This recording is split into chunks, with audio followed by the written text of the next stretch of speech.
Hello again, history seekers and time travelers. Welcome back to Old News, the podcast where yesterday's headlines come alive again today. In this episode, we're tuning in to the year 1951. Let's take a closer look. We begin with some advancements in democracy. In February 1951, the 22nd Amendment to the U.S. Constitution was officially ratified.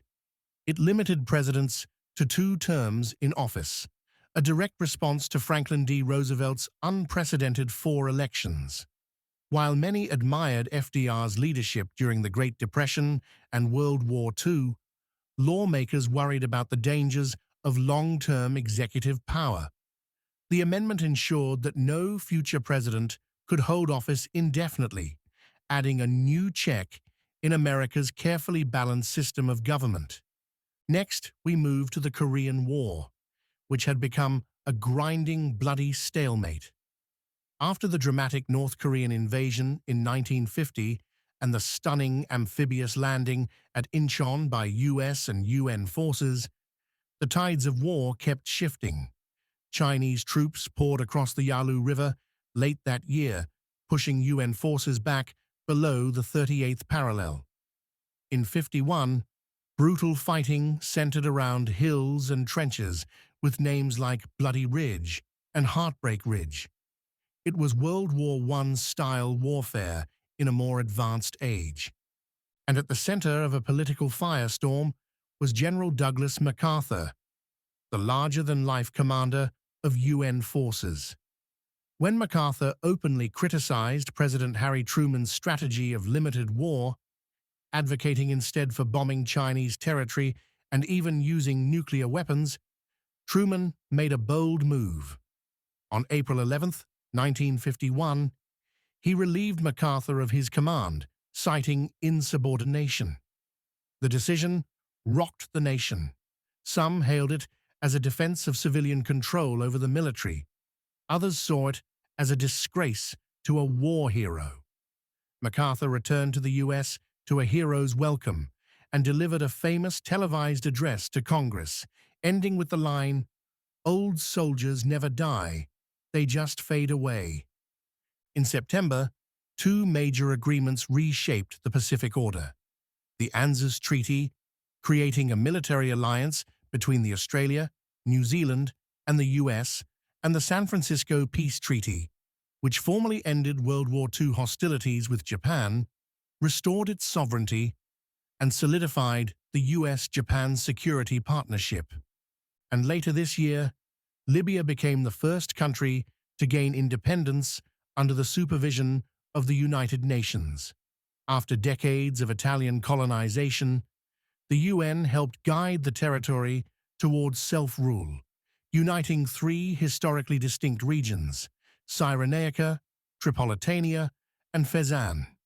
King Idris I was crowned the nation's first monarch, establishing a constitutional monarchy. Libya's independence marked a milestone in post-World War II decolonization and demonstrated the UN's growing role in international governance.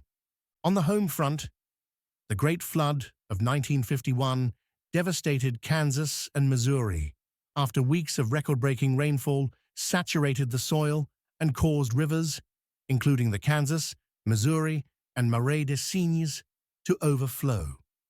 Entire towns were submerged, thousands were displaced, and homes, farms, and businesses were destroyed. Relief efforts by the National Guard, Red Cross, and local volunteers rescued families and provided aid. One of the worst floods in U.S. history, the disaster exposed weaknesses in flood control infrastructure, prompting the construction of levees, dams, and improved river management in the Midwest. And in science, 1951 quietly transformed medicine forever. Without her knowledge, cells were taken from a young African-American woman named Henrietta Lacks during treatment for cervical cancer at Johns Hopkins. Those cells, now known as HeLa cells, became the first immortal human cell line, capable of dividing indefinitely in the lab. They were instrumental in countless scientific breakthroughs, from the polio vaccine to cancer research to cloning. But her story also raises enduring questions about ethics, consent, and who owns our biology. Speaking of medicine, it's worth noting that Dr. Virginia Apgar, an anesthesiologist and pioneering female physician, introduced a new standardized method for evaluating newborn health at birth. Though not officially published until 1953, the Apgar Score was already in development in 1951, and it would go on to save countless lives by allowing doctors to assess the immediate health of infants after delivery. Meanwhile, in tech, the UNIVAC 1, the world's first commercially available computer, was delivered to the US Census Bureau. The machine was massive, weighing over 16,000 pounds, but it could process data at lightning speed.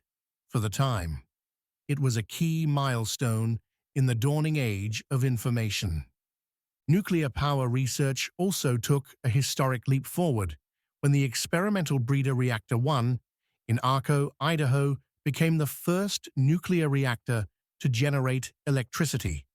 On December 20th, the small reactor successfully lit 4 light bulbs, proving that nuclear fission could be harnessed for practical energy production. Just days later, it produced enough power to supply the entire building's needs.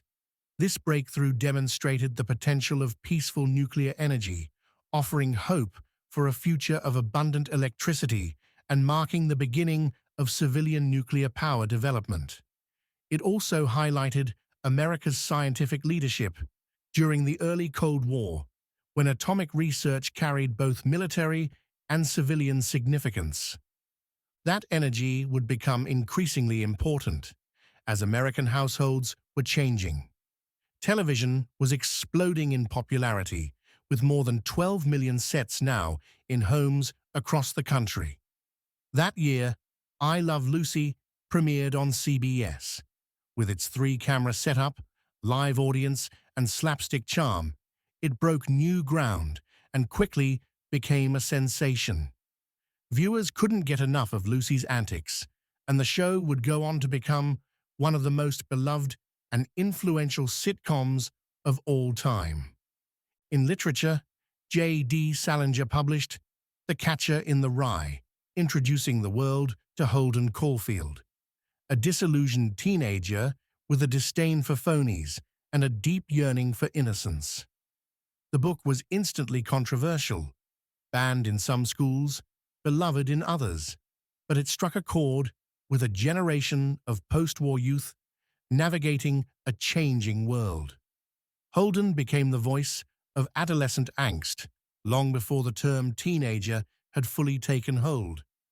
In sports, the New York Yankees once again dominated Major League Baseball, beating the New York Giants in the World Series. It was the Yankees' 14th title, powered by the legendary Joe DiMaggio, who would retire at the end of the season, ending one of the most iconic careers in baseball history.